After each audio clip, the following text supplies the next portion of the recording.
Checking my phone, I noticed there were 13 missed calls, all from my mother-in-law. Not again. Just as this thought crossed my mind, my phone vibrated again. Hello, I answered, and my mother-in-law shouted loudly. Brittany, where is this month's $33,000 support money? What I'm talking about, the $3,000 for this month hasn't been transferred yet. Her voice dripped with anger, never considering our situation. My patience reached its limit. She never reflected on her words or actions, even in this state. It was time for the last resort. I told my mother-in-law on the other end of the phone, "Your son has passed away, so I can no longer provide support. I am Brittany Wagner, a 32-year-old part-time housewife working at a major financial company. I married about 2 years ago, meeting my husband Justin through a shared hobby. His kindness and wonderful smile captivated me, and after a year of dating, we got engaged. We believed we couldn't find better partners than each other. Everything went smoothly until we faced a problem, my mother-in-law. My father-in-law had passed away years ago, and with no siblings, the only family left was my mother-in-law. Trouble started when we visited her to announce our engagement. As I greeted her, Sandra, my mother-in-law, showed her displeasure. Are you Justin's fiancé? Yes, I am. My name is Brittany Wagner. Nice to meet you. You seem rather plain. I wonder what Justin sees in you. It's curious. I couldn't tell if she was serious or joking. Shocked, I heard such words from the mother of the man I loved. Seeing my distress, Justin looked displeased with his mother. Wait, Mom, why would you say something like that all of a sudden? Why can you so casually say such awful things about the person I brought? It's different. I just want to choose the right woman for you. I brought her here because I've decided to marry her. It's not up to you to comment on my choice, Destin. You don't have to be so cold. I'm just thinking about what's best for you. The argument between mother and son unfolded, creating a tense atmosphere. As it was my first meeting with my mother-in-law, I couldn't intervene. The uncomfortable air lingered even after the argument, but ultimately, we conveyed our intention to marry. As we left, Sandra spoke to Justin in a somewhat disgruntled tone. Hey, Justin, you'll keep that promise even after we get married, right? Huh? What promise? You know about the promise of financial support. Ah, that. I will continue to do it as always. Please don't bring this up in front of Brittany. The atmosphere between my husband and his mother had been tense for a while, making the air feel heavy. On the way back in the car, I asked Justin about something that had been on my mind. Hey, Justin, about what you and your mother were discussing when we were leaving. Ah, yeah. I suppose I should discuss something with you. I heard about financial support, and since my dad passed away, I've been sending money to my mom every month. How much are you sending? $2,000 each month. What? $2,000? I raised my voice unconsciously, shocked by the amount. Justin sighed deeply and began to speak slowly. Actually, my mom is in debt. Debt? Yeah, she got into debt from gambling in the past. She's been paying it off and living on that, but her legs aren't in good shape anymore. So she spends more time at home now, and she still needs money to live, right? Well, yes, but I still think $2,000 is too much. I know, but if I even slightly reduce the amount, she keeps calling me persistently. Well, a parent is still a parent, you know? I worry about her since we can't live together. I see. Justin is incredibly caring towards his mother, but it can't be helped. Since his father passed away, his mother is the only family he has left. No matter what her character is like, she's still an important mother to Justin. At that time, all I could think was what a kind person my husband was. Then, one day, 2 months after we got married, during my lunch break, I received a call on my smartphone. It was from my mother-in-law. Hello. Yes, I answered, and she began speaking in a cheerful tone. It's been a while, Brittany. I have something to discuss. Are you free now? Yes, I'm free. What's going on? Well, I was thinking maybe you could also start sending me some financial support. I was speechless at her unexpected request, But my mother-in-law continued happily. You mentioned you work at a financial company, right? So you must have a good salary. No, that's not the case. Are you trying to lie to me because you don't want to give me money? That's not what I'm saying. Then why not? But mother, Justin is still sending you money every month, isn't he? Yes, he is. She didn't seem to appreciate the support she was already receiving. I spoke up firmly. Please listen calmly, mother-in-law. Continuing to send as much as $2,000 a month is a really big deal, you know? And yet, you still want more. I can't understand that. Oh, is that so? You say that. But if you could just contribute the remaining $1,000, Justin wouldn't be burdened. What do you mean by that? I have Justin as a co-signer on my debt, which means if I default on my payments, the creditors will come after him. Do you understand what I'm saying? What? But wasn't the $2,000 Justin sends used for paying off the debt? Well, the thing is, it's not enough. I haven't told Justin yet, but the debt is quite substantial. It seemed from the way my mother-in-law spoke that this was a truth unknown to my husband. If we were to have children in the future, it would inevitably mean more expenses. On top of that, paying off my mother-in-law's debt wouldn't be easy. However, if her repayments fell behind by the time the debt transferred to Justin, the interest would likely have ballooned significantly. It was easy to foresee that refusing to help now would ultimately burden my husband. Realizing that, the best course might be to ensure she pays off her debt completely. I hesitantly conveyed to my mother-in-law, "I understood. I'll contribute to the support as well."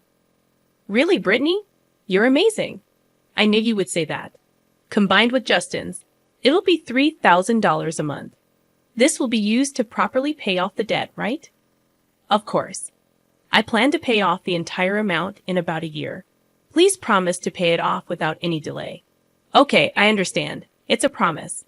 So I'll be expecting the support starting from this month, my mother-in-law said, unilaterally ending the call. The stress piled onto my exhausted body, and I felt increasingly depressed. $1,000 every month. That's a significant burden, but it's necessary to prevent future troubles for us as a couple. And if my mother-in-law can't live properly, Justin wouldn't like that either. That evening, I promptly reported this to my husband. He said, "You shouldn't have to go through all this trouble." But I had already agreed with my mother-in-law. I explained it was a tough decision made to avoid future burdens on us. With a look of regret, my husband said, "I'm really sorry, but thank you," showing understanding for my decision. Time passed, and 2 years have gone by since this decision. The support, which was supposed to end in a year, is still ongoing, and we continue to transfer $3,000 to my mother-in-law every month.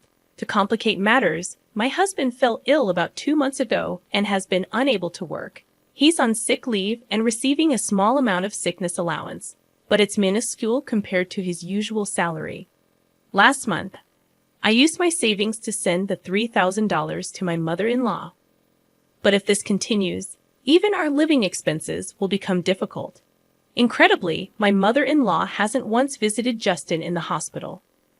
I informed her a long time ago about his hospitalization, but instead of visiting, she only contacts me to ensure the continuation of the support. Frustrated by her behavior, I finally brought up the subject with my husband. "Justin, your mother only talks about money. Even knowing you're hospitalized, we need to seriously consider whether to continue the support."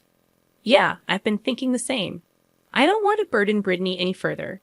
She's been calling and messaging this month asking, is the support coming?" Seriously, even though her own son is in the hospital, all she thinks about is money. Justin, looking somewhat gaunt, expressed his anger towards his mother. Then, with a sudden idea, he said, "Ah, I've got it," and smiled. "What is it, Justin?" "Well, I just thought of something. It's a last resort, though. Something good." "About my mother?" "Huh, what?" My husband proposed an unexpected plan. It might seem excessive, but it seemed the only way to get through to my mother-in-law in her current state. A few weeks later, Justin was discharged from the hospital, fortunately in good health. Since there was no response from my mother-in-law despite numerous attempts to contact her, we hadn't informed her of my husband's discharge date. For the past 2 weeks or so, she had been incessantly demanding financial support. There's no need to purposely send money to a mother who doesn't even worry about her son, my husband remarked while having coffee. As we relaxed, a message came to my smartphone. On closer inspection, there were 13 missed calls from my mother-in-law. Not again. As my phone vibrated again, it was another call from my mother-in-law. I deliberately turned on the speaker so that my husband could hear, and my mother-in-law immediately started shouting. "Brittany, where's this month's $3,000 support?" "What I'm talking about. The $3,000 for this month hasn't been transferred yet." "Mother, please calm down. Do you realize right now Justin is? I don't care if he's sick or whatever. You work at a good company. You must have plenty of savings. Hurry up and transfer it to me." My mother-in-law furiously shouted, eventually saying something unbelievable. "Do you get it? You married Justin and became his wife, so when Justin can't pay because he's sick, you should pay me. If you don't, I'll make you the co-signer of the debt." At that moment, something inside me snapped. She always exposed her greed, never considering our situation. My patience with her had reached its limit. Doesn't she reflect on her words or actions even in this situation? If that's the case, I have no choice but to play my last card. I firmly told my mother-in-law over the phone, "Your son has passed away, so I can no longer provide support." My mother-in-law responded with a dumbfounded, "Ha." Justin's proposed last resort was to lie to my mother-in-law that my husband had died and see her reaction. If she showed even a hint of sadness, reflected on her past behavior, and sincerely apologized, then I would consider continuing the support. But if she showed no remorse and still demanded money, I was ready to completely sever ties. I thought even a mother obsessed with money would deeply reflect upon hearing about her son's death. However, the moment she heard it, my mother-in-law started laughing loudly. "Ha ha ha. What's so funny? Because if Justin is dead, that means I'll get a share of the inheritance, right? I've been researching it, you know. I started looking into it as soon as I heard Justin got sick. You're entitled to 2/3 of Justin's estate, and the remaining 1/3 is mine." I was dumbfounded. Normally, if one hears their child is sick, they would first look for treatment or useful information. But she had been researching inheritance division. My anger reached its limit, and I was beyond appalled. My husband seemed to feel the same way, and we exchanged glances before he slowly nodded. It was a sign to continue with the plan. Once again, I spoke firmly to my mother-in-law. "Mother, did you listen to what I said? Your son Justin has passed away." "I've heard you, so what? Aren't you sad your son has died before you?" "Oh, right. I was worried I wouldn't get the monthly support anymore. But well, if I'm getting the inheritance, that's fine. How can you, for now, just make sure you give me 1/3 of the inheritance, okay? If you try to run off with it all by yourself, I'll never forgive you." The call ended abruptly, and the dial tone echoed in my ears. Casually glancing at my husband, I saw his face turn red with anger, his body shaking. "Justin, calm down. Are you okay?" As I casually asked my husband, he looked me straight in the eyes and said, "I decided I should cut ties with such a person. She will surely come here demanding money eventually, so let's wait until then." "Yeah, you're right, Justin. Are you really okay with this, cutting ties with your mother like this?" "Yeah, I am. After hearing what she said on the phone, I have no regrets. Someone who can say such things without batting an eye is not a parent." His eyes were filled with hatred, turning red. I felt the same way. A person who thinks only about money, even over her son's life, is not family. A few days later, as expected, my mother-in-law showed up at our house. I managed the situation for the time being and asked Justin to hide in the next room. Then, my mother-in-law approached me with a fierce look and pressed me aggressively. "Brittany, hand over Justin's inheritance right now." "Huh? That topic again?